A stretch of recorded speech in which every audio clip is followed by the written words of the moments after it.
Hey, Super Legends, it's Paul over there. We just got here this morning. Hello. We're going to be riding with the Northwest Cycler Club here in North Houston. This is Zuby Park. Everybody's getting ready. The sun is in the way. And I already see some people don't have leg coverings on. Typical Houston nonsense. Yeah, it's like it's 42 degrees. If you don't cover your leg, I need to go to this. yeah, let's see what we can find. It's almost 8. They leave at 8. Got my bottles and everything ready. I got my clothes on. I just need to put on my jersey. I'm filming this, so all the cyclists are here, guys. We're just gonna try to find some facilities. It's cold. It's cold. You don't want to overdress so you have too much to take off. That's the biggest thing. So I got my base layer on.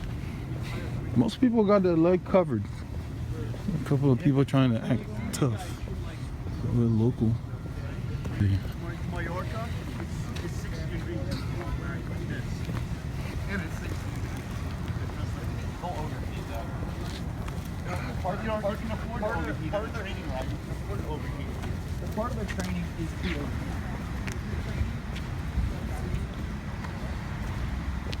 And we got a car. The first guy standing next to us, no leg coverings. And I'm like, in this weather, shoot.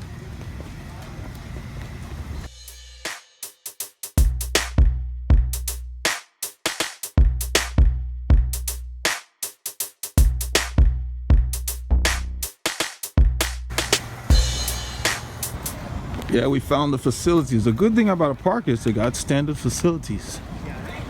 So it's cold. I mean, you feel that thing on your skin? I feel it on my hand. That's what. 42 degrees. It feels colder than 42 degrees. Let's go get ready, man. We only got a few minutes, I think. 10 minutes, maybe.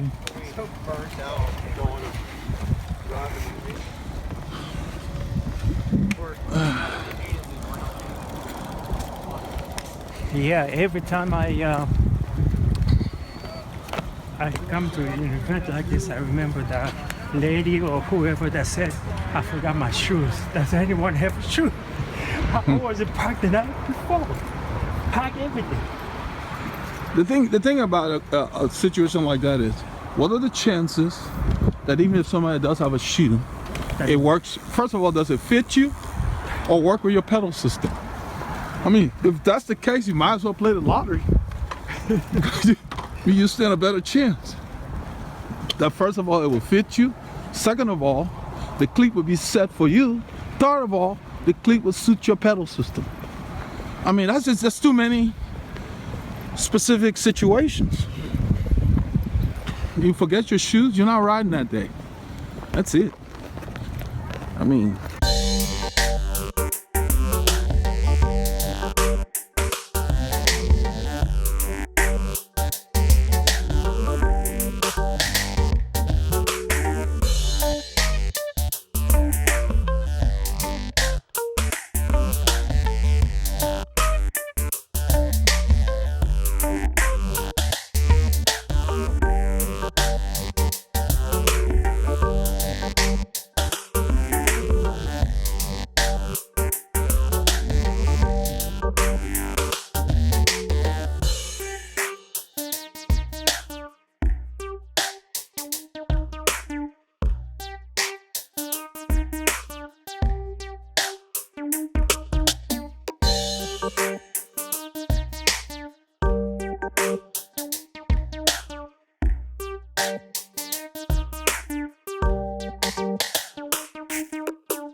out of Zuby Park. We're gonna chase up to a group back there because I thought these guys were gonna make announcements, but they just rolled out. Yeah, we expected there to be a ride leader, as this ride was advertised on their website for Northwest Cycling Club and also on the Facebook page. But we couldn't identify who was in charge. People just came and trickled out with who they knew. And so it was just people meeting in a parking lot and just going and riding with no organization. So needless to say, we weren't impressed. So we rolled out. We just decided to kind of do our own thing and see who will come across out here and just change the route from what they had posted on their site, because they had a bunch of turns. And we decided we would just, as we got out there, we ad-libbed and just stayed on the main highways, but we weren't that impressed. It's might as well just meet in the middle of nowhere and just ride, because there was no organization. It didn't feel like it was a club ride or anything.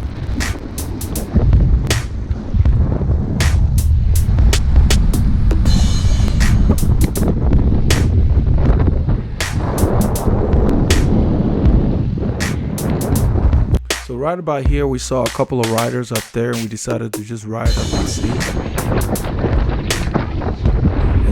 if their pace was something we wanted to hold. And so we decided we'd just roll up. But by the time we got really close to them, we realized that they were going a lot slower than we were going to be riding it. So right here, we really just warmed up. So we just rolled past after catching up to them.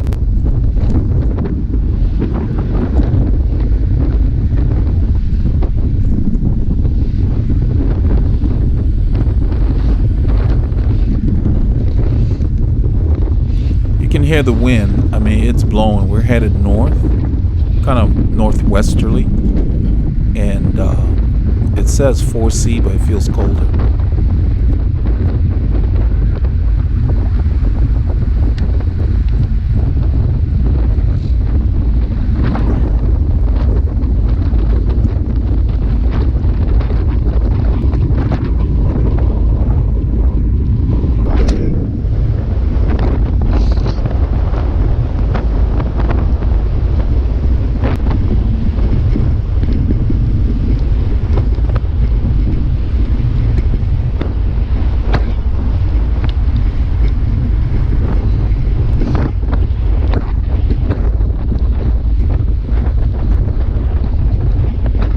We're still in warm-up mode here, so just kind of easing into the ride, going into the wind up this little grade. And I know this part of the course, I looked at that map, we turned left here, and what we're doing is we're spotting some riders down the road, and we're just trying to make sure we're at least on the early part of the course, because we ended up using my GPS, the Garmin 1000 unit, the GPS on there, to bring us back home, the most direct route. So it kept us on the major roads, so we didn't have to do too much turning. But it ended up just keeping us on exposed farm roads. The wind just pounded us. The road's a little messy here in this corner, so I was letting Paul know. So here we turn towards a little town called Waller, which is west of here, and the wind is blowing in our face and from the right. I'm adjusting the strap of my shoe. I left it a little loose. I always do that. So once my foot warms up a little bit, fills the shoe better, then I strap them down so I don't have to adjust them in the middle of the ride. So we come across a rider here. They're going slower than we are, so we just decide to keep rolling past them. And I'm reaching in there to get some breakfast. Basically, I'm eating for the second hour right now. Grab my granola bar. I look back here, and I think this is where I see some riders coming up at a good pace. And then I told Paul to be ready right here. I told him to be ready. There's some riders coming.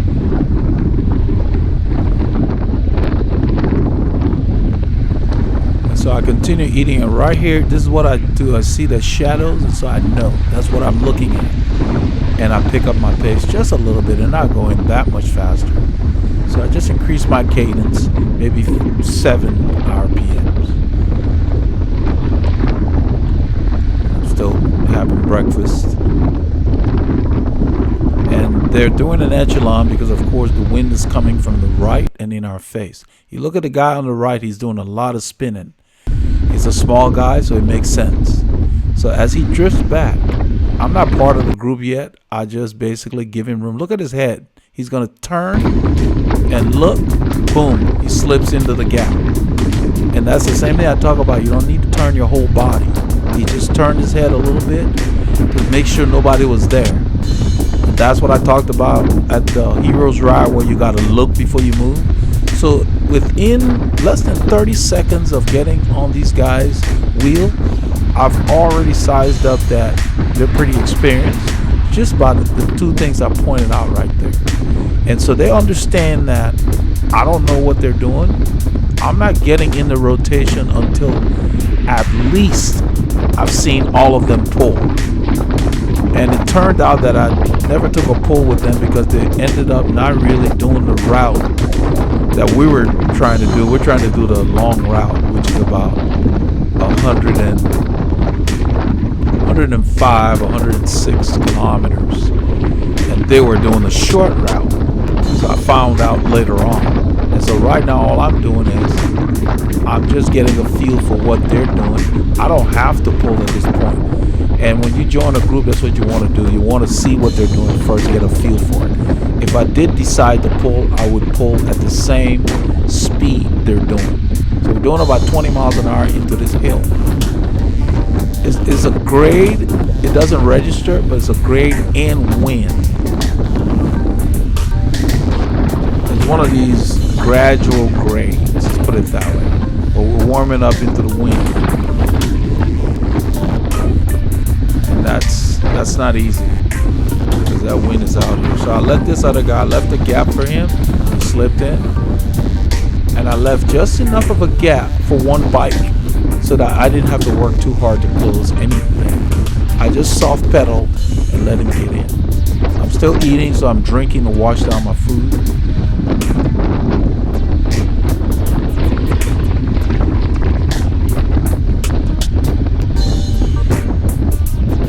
I pointed out the other guy's cadence because a lot of people come to the channel and they want to know, they don't watch the videos, I can tell, and they just want to know what's the recommended cadence. Like they'll look at these videos where I talked about the cadence for losing weight and so forth, and I can tell they didn't watch the video, but they want to know what cadence do I recommend. So I don't respond to those. If you can't invest the time to find out and learn a topic, you don't need me. You know, I don't believe in telling people what to do. People need to find what cadence works for them. You know, these guys are looking for people to tell them go out and ride at 90 RPMs. How do you know 90 RPMs works for you? You don't know your body. You know, so I don't have time for that. If you can't invest the time to find out something, I wasn't created to do that for people. I put the information out there. People need to invest the time and learn. You know, I think it's just only fair. You can't invest the time in yourself. What are you going to spend time on? So I don't get that. Somebody's supposed to tell you go ride at 80 RPM. That doesn't mean anything. So if somebody asks you why you're riding at 80 RPMs, what are you going to tell them? Because somebody told me to? Come on. You need to know why you're doing it. So that's the difference in this channel here. I'm not here to tell people to do anything. I'm here to give people information so they can find out what they need to do for themselves. What does your body like? That's the recommended cadence. The recommended cadence for you. You see that guy in the front in the blue? He's spinning. Look at the other riders. Everybody's got their own cadence. So who am I to tell him to do 90 and tell the other guy to do 80? You find what you like doing. Smaller riders have a tendency to spin more. You know, I have a V8 engine. When I'm spinning, we're flying. So right now I'm resting. I just had breakfast. I'm drinking and everything. That's the way my engine works. I don't spin high cadences indiscriminately. I have a purpose. I have a reason. Because it takes a lot of energy to do that. And unless I'm generating some real speed, I don't just flail around in an easy gear. That's not what works for me. That's not for my body type. So everybody's different. The only thing I try to tell riders is if all you ever do is spin, and you come across somebody who puts the hammer down, you better be able to turn a bigger gear, because you can only spin that little gear so much.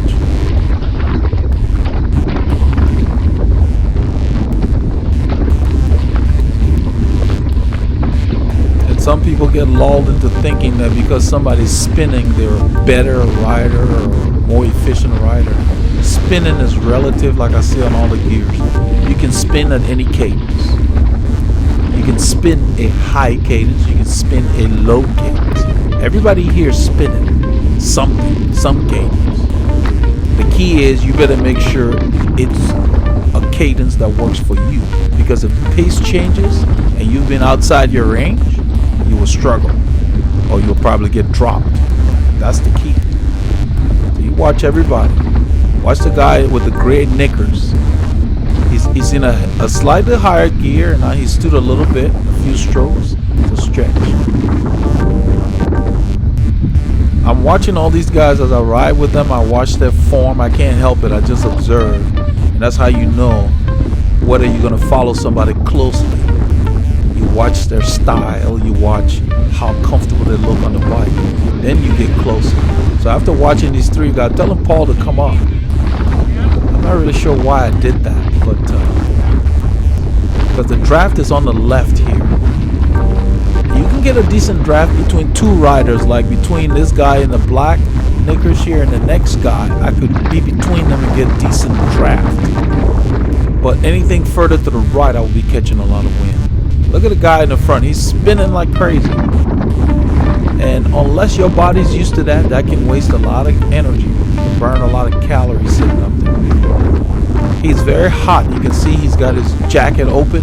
That's the key. If you overdress, you heat up quickly. It's early in the ride and his jacket's open. That means he's got too much stuff on. All we wore, I just had a base layer and our kit. That was it. And arm warmers and a hat. I was comfortable. So you got to be willing for the first mile to feel a little cold. Because once you start going, your body will heat up. So he opened his jacket. He's catching a lot of wind. That's not very efficient in these conditions. But he's focused on being comfortable.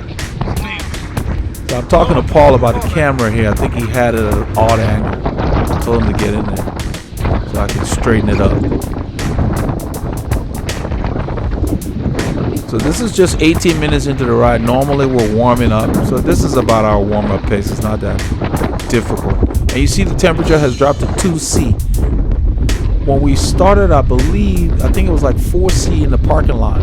But now we're riding here into this wind, and the unit has dropped to 2C because of the wind chill. Because the unit's on the bike. So it's telling us it's 2C. That's cold. That's in the 30s Fahrenheit. 35, 37, something like that. So it's cold. My hands were cold. I had 2 layers of gloves on. I didn't wear my super warm gloves. I probably should have. But my fingers were cold, especially my left hand. I guess maybe it was catching more wind or something. I don't know why. You see where Paul is? That's the best spot for the draft. I see him rolling right and left. I mean, he's not comfortable with these guys. And I think I even told him don't overlap. But from watching the way these guys ride, they're pretty smooth.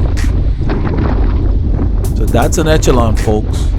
Wind's coming from the right and in your face, mostly from the right. The east wind is just blowing today. And we're headed northwesterly, so east is on our right, north is in our front, west is to the left somewhat. And I'm not in the draft right now. I'm messing with that camera. This pace is not that hard for me. The kind of training I do, this is just warm-up pace.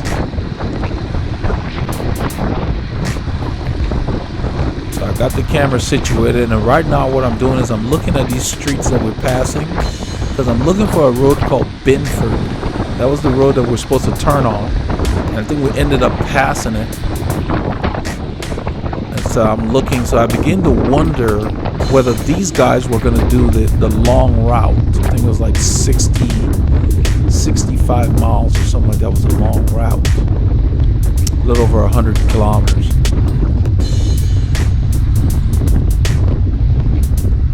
the guy in front of Paul has a camera on his helmet.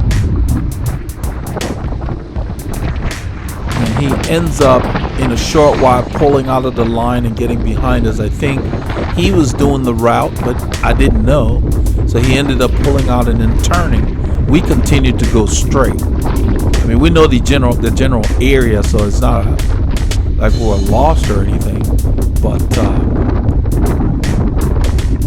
by the time I found out from the remaining two guys what they were doing, we just decided to do a big loop where you see where we're headed on the map. If you look at the dot on the map up there on the overlay, we're headed northwesterly, and we're going to go ahead after we find out these guys are not going as far as we want to go.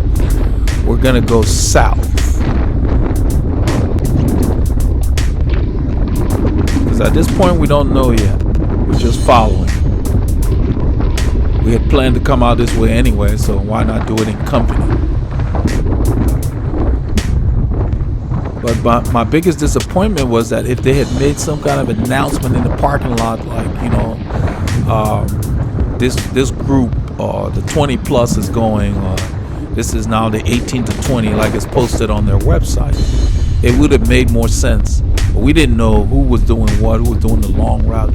This is where this guy pulls off, and he's pulling off because he's gonna turn. He gets behind me there. At the time, I did not know what he was doing. So I sped up to get up to these guys. You can see my speed, 38 kilometers an hour. I just revved it up a little bit, same gear. I was sitting in probably a 19 or a 17 on the 53 tooth chain ring.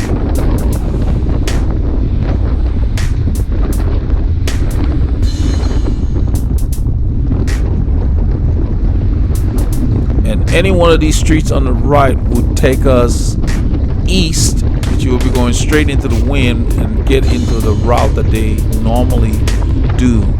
But at this point, I thought these guys were actually going to do the route too.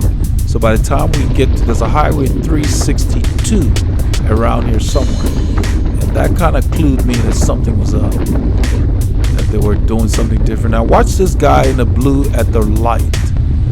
He's stretching his back right here, which tells me something's up. They're not stopping for this. We just rolled through the light changes. It's a small town, and I told Paul not to slow down too much so he doesn't waste too much energy.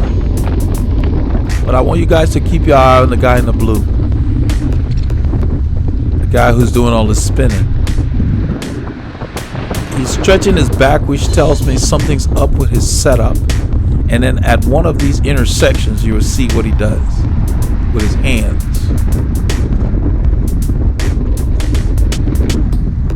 Paul's reaching for food.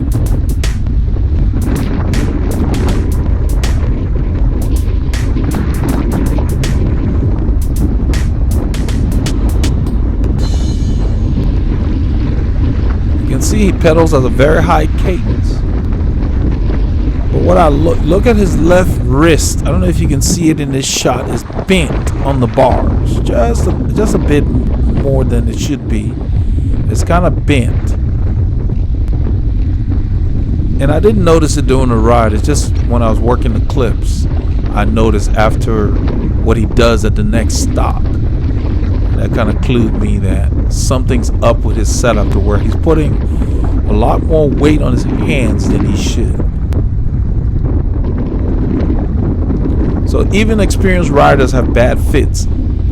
Even pros, some of the pros have bad fit. And then some of them, when they change to another team, and the team has a better bike fitter on there, they correct those. So right here we stop. I want you to watch the guy in the blue. I couldn't miss that on the ride. Watch his left hand. Watch what he does here. He's shaking it. He's working that wrist. Something's bothering him. Right there.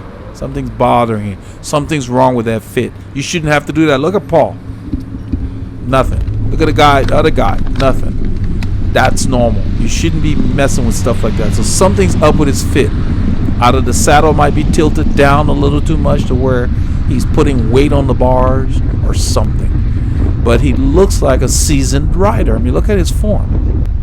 I mean, he's moving nicely on that bike.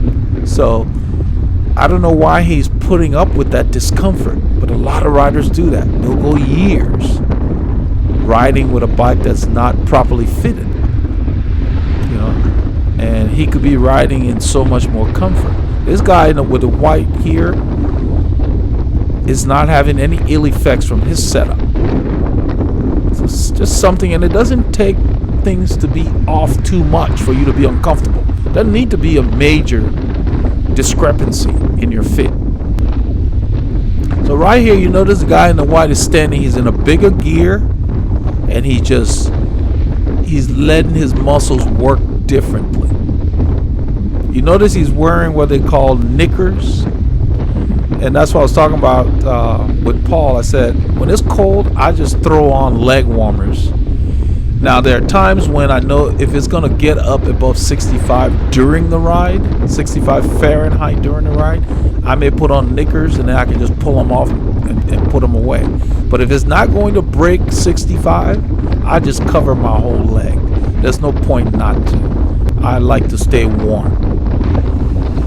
So, he looks really smooth. He's up, and he's been there for a while. So he's got a nice rhythm going. So when you're standing, you need to be in 1 or 2 cogs higher than what you would normally use when you're sitting. And so this is a grade. It may not register, but we're going up a grade into the wind.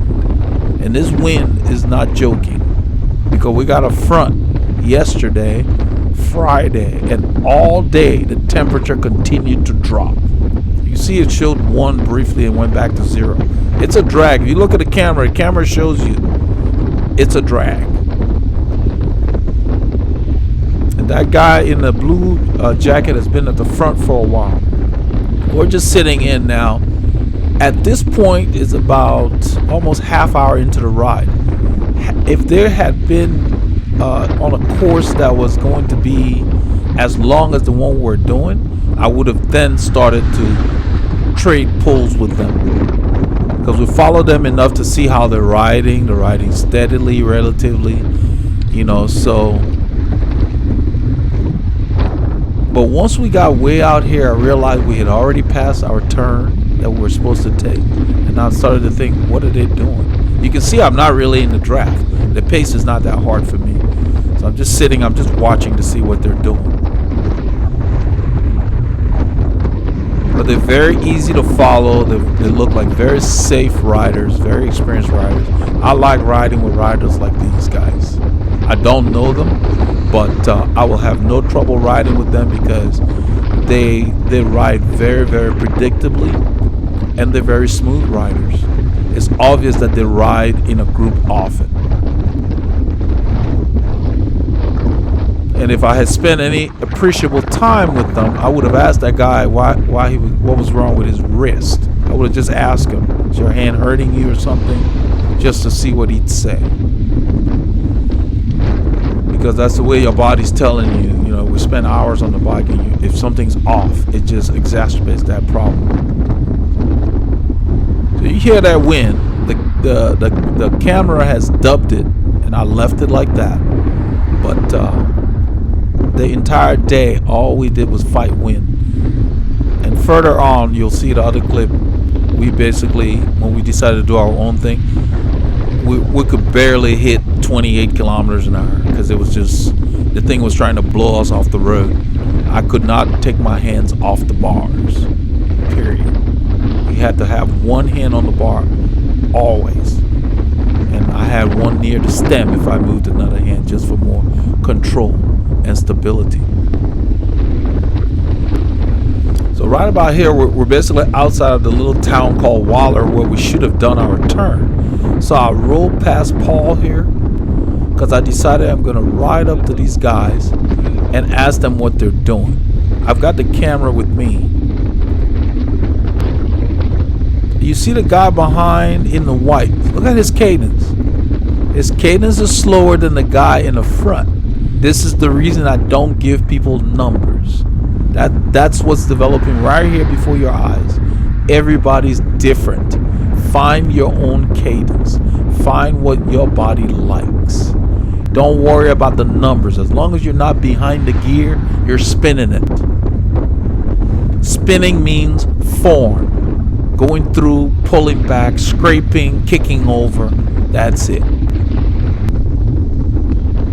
So I decided to ask these guys what route they're doing. You guys doing the longest route? Oh, the shortest route. Okay. All right. So I'll let them go right there. Once I found out they weren't going to do the long route, they're just going out and back. So I figured we'll just do our own thing.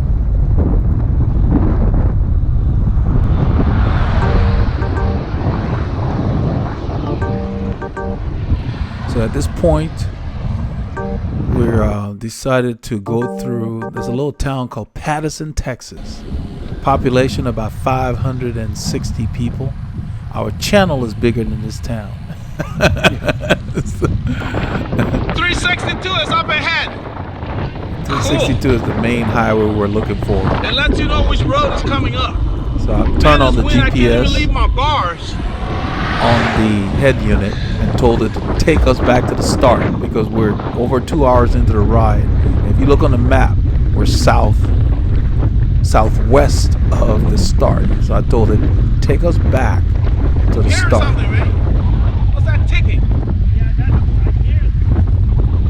I think Paul was between gears. Somehow is on his shift there. But we found out what that thing was last week. His gearing, the indexing was off. Everything's set. It's a beautiful day. Look at that sky. But the wind is now coming from our left and in our face. We're headed directly into the wind here. We're headed east, outside of Patterson, Texas. I'd never been to Patterson, Texas, and it's right in my backyard. So, found a new town this week. That's the cool thing about riding bikes.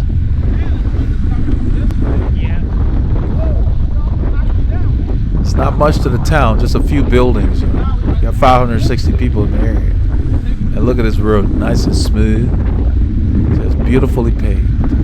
Not very busy. 1 or 2 cars passed us, that was it. On this particular stretch anyway.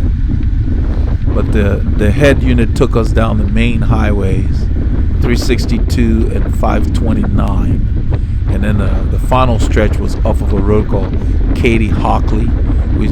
Part of it looked like the taxes were not being used to fix the road. You'll see when we get there. So it was a challenge. It was fairly busy. It was okay. It wasn't too bad. But it's just a beautiful day. It's just that I don't know how we're doing 28 kilometers an hour here. It felt slower when I was out there than it looks on the film. Huh? No, I got it. I took a gel and I was asking Paul if he needed one.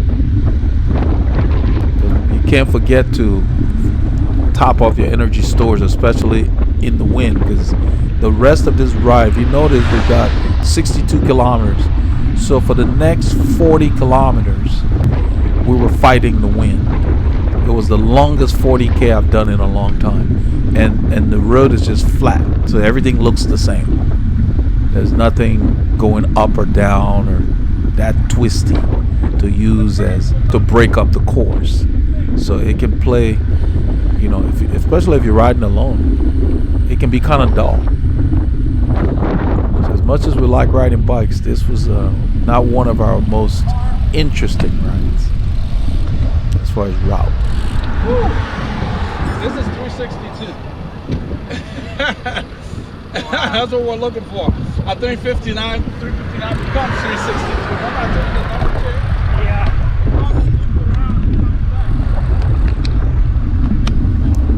The road that we had used to come south was 359. If you look on the map, the one that's to the left, straight south, that was 359. And it goes into a town called Brookshire. Well, Brookshire is closer to I-10, which is west of where we started, and would have been the other side of town from our start. So when we got to Patterson, I turned on the GPS and told it to take us back the most direct route, because I did not want to go to Brookshire. That takes us west of Katy, Texas, and that's nowhere near where we started. So the cool thing about being on the bike is you can cover a lot of ground, and sometimes you get in trouble because if you're going like we're going now into the wind, I mean, you can hear that wind. You don't want to get lost if you're on a day like this when you're fighting wind, because it might take you 2 hours to get anywhere reasonable. I mean, we're doing 24 kilometers an hour in zone 2, and normally we'd be doing 28 to 30 kilometers or 32 kilometers an hour. So it's blowing like crazy, and this is a busy road. The speed limit is like 60 or something like that. So the shoulder is a good width. It looks about 2.5 feet. So I'm staying a little to the right so Paul can get somewhat of a draft. But the wind just seems to be coming from everywhere. And so we're just plodding along. I went ahead and did a lot of edits here because we rode this particular stretch was like 13 kilometers heading north, and then we'll go east in a little while on 529. We haven't gotten to 529 yet, but we spent the better part of a couple of hours, let's see, maybe an hour and a half on this stretch getting back. Just listen to that wind. That thing, it was at the point where I could not leave the bars. You had to have one hand on the bars all the time. So here I took the camera from Paul.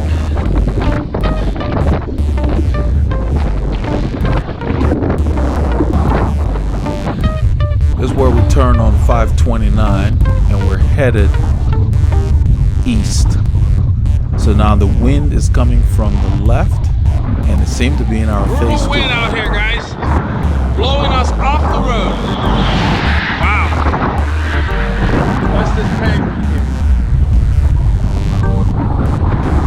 So right there's some concrete on the pavement. I just moved a little to the left and came back over because the road's kind of busy, and there was a car in the back coming up. So I didn't want us to get into the main lane.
Kind of wind that if you don't have your hands on the bar, it can knock you off the bike, basically knock you down. It was a brutal gust of wind, and even though my hands were near the stem, my bike moved.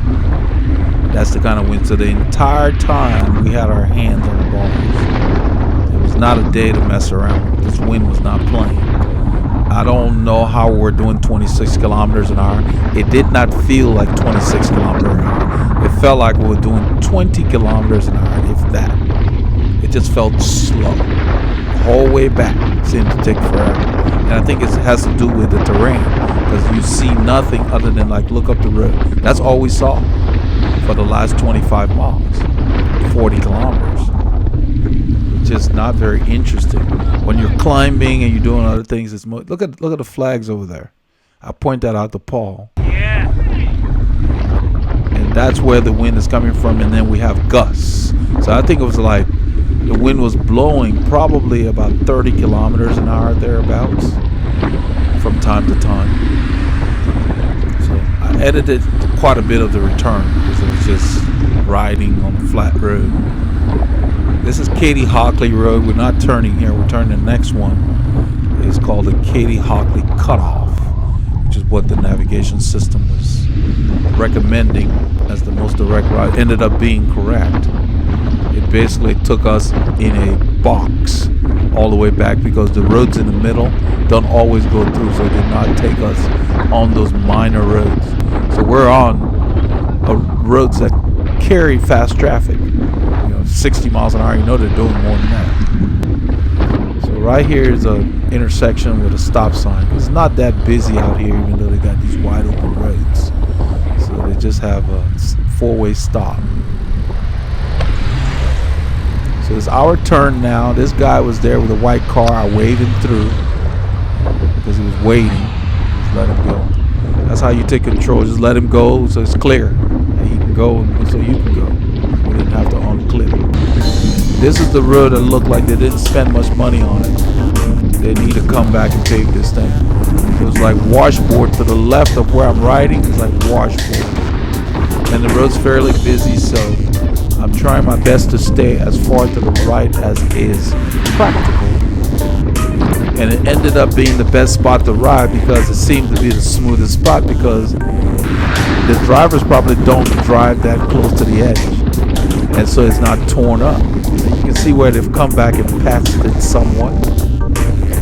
These roads here get flooded over a lot. Because if you look on the right, they have a ditch, but the water really doesn't have anywhere to go.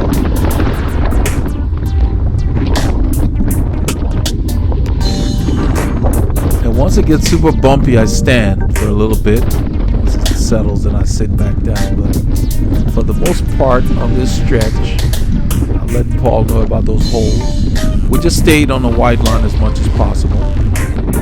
There was a reasonable amount of traffic flowing on this road, so it just made sense.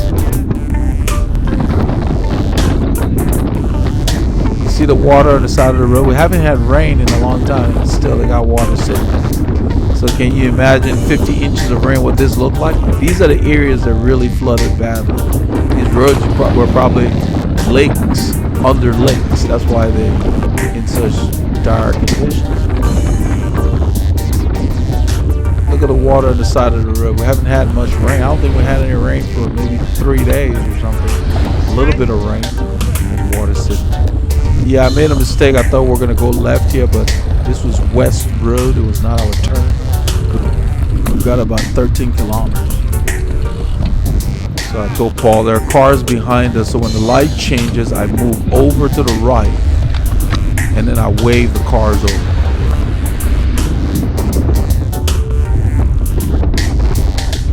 Just use the shoulder. There's a line of cars behind us. And once they pass, we just kind of roll.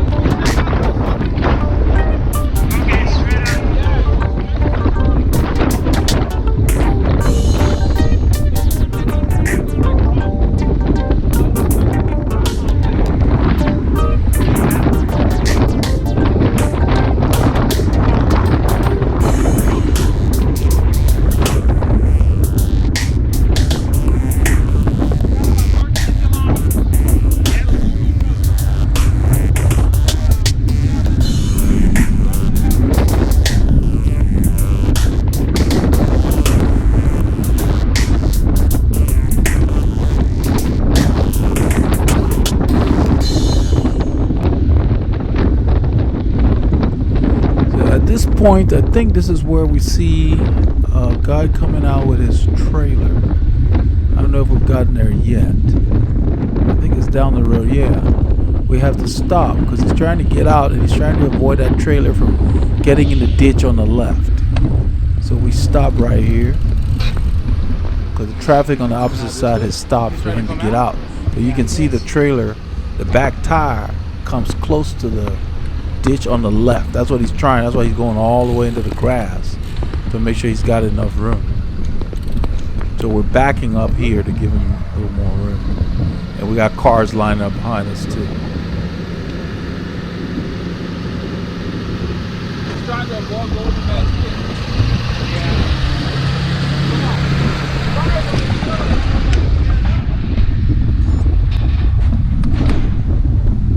So I roll and then I notice that Paul is lagging behind, so I turn around to see if he's what's going on.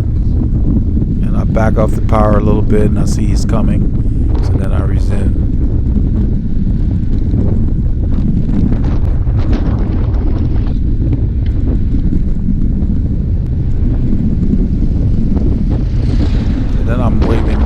cars that were stacked up behind us waiting on that guy to go by. This is clear. The lane is a good size, but you know, with this road is not very fast. I think it might be 35 or whatever, but you know, people never drive at the posted limit, so you know they're going a little over, but it's not as fast a traffic as on the main highway. This is a secondary road, and you can see. So over here we spot this cyclist. He looks like he was tired. He was kind of weaving on the road, and this truck was coming around him, so I moved over a little more.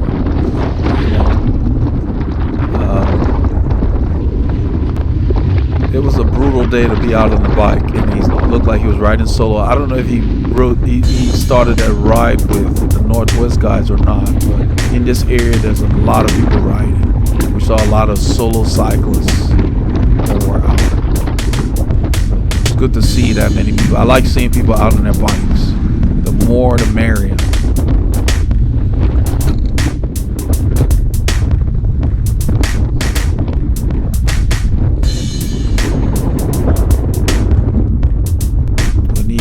Get our society from being so dependent on cars and find other ways to get around.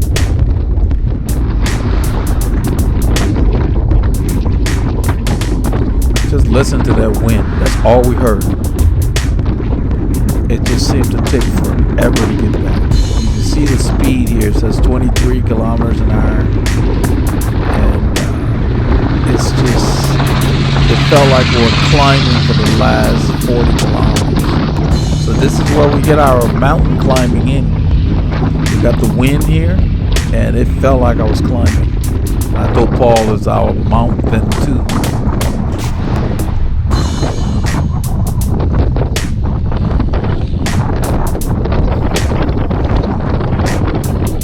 Listen to that thing.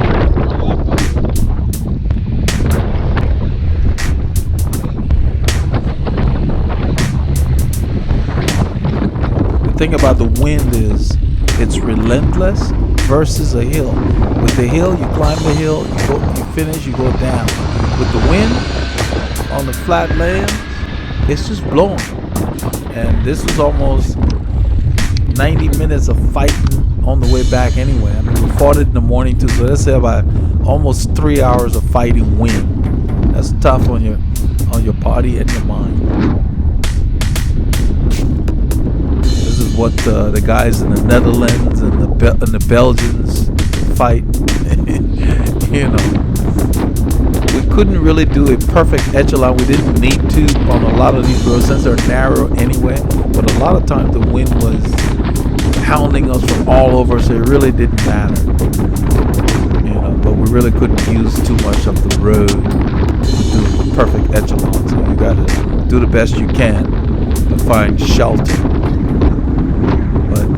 It was as if to say I climbed for at least 2 hours on this ride. So that's why I don't have problems doing long climbs, because I ride the wind like I'm climbing. If you look at my cadence, when it gets really hard, it might drop into the 70s or upper 60s. Right now it's about 80. That's pretty much where I climb. 80, 85-ish is where I climb. Body likes. Look at that sky. Is that beautiful or what? Look at this. Such a pretty day. Except for the wind, it was a beautiful day. The wind just made it brutal.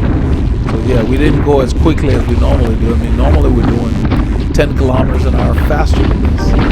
So we didn't cover as much ground, but we did the work. We got the K's in. That's the goal. The body does not care how much ground you cover. What it cares about is how hard you work and for how long.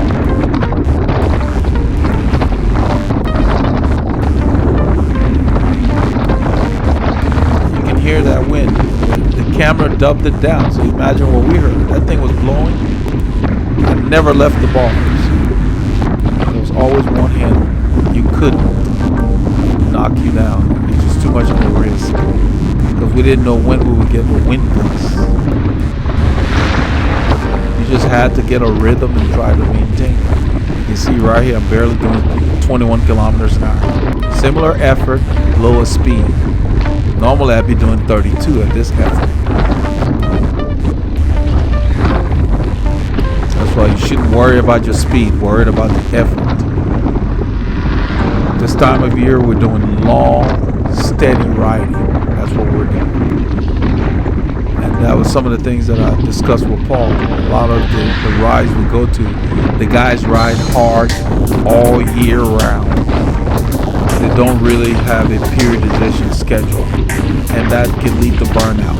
So when it's really time to go hard in the spring or late fall or whatever, you're burned out. Now's the time to build your endurance.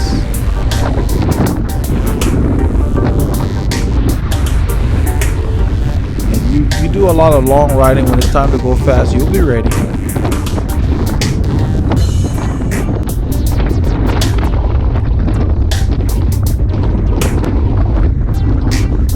This is coming towards the end of the ride here. This is the main Northwest Freeway called 290. We're gonna go under, and the park is on the other side.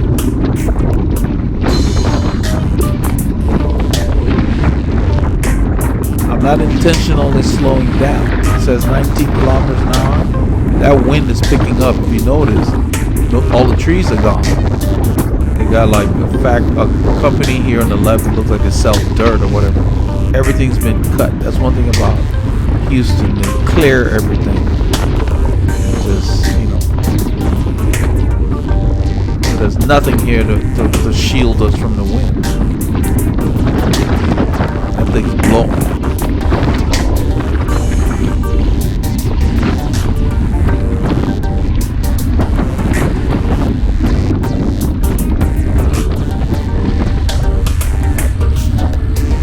Because it's not very busy, they've got a flashing light and some four-way stop sign. It's clear, we go through.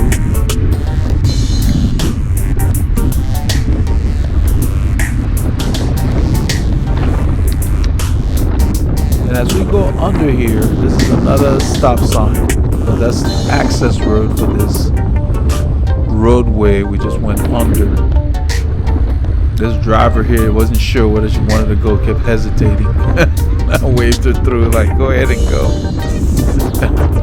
And then we cross here, there's a construction going on. I'm not sure what they're doing, but it ends up turning a 2-lane road into one way. So you got a flag man at both ends. So we're coming up on him. He spots us. So he's stopping us right there. So we slow down, and then he says we can go. So the other guy is holding the traffic that would normally come in our lane while we come through.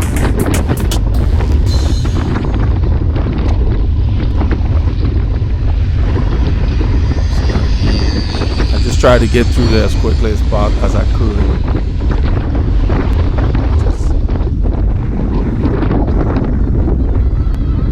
Park is right down the road. Pretty much done.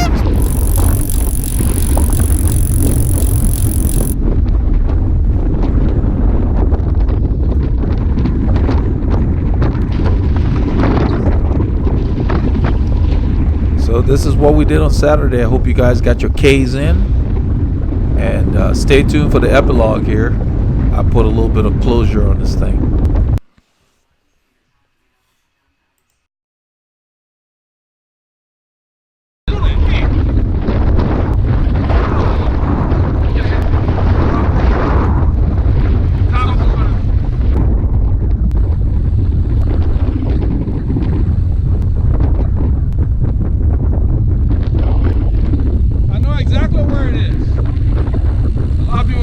Jog, I've seen it, yeah.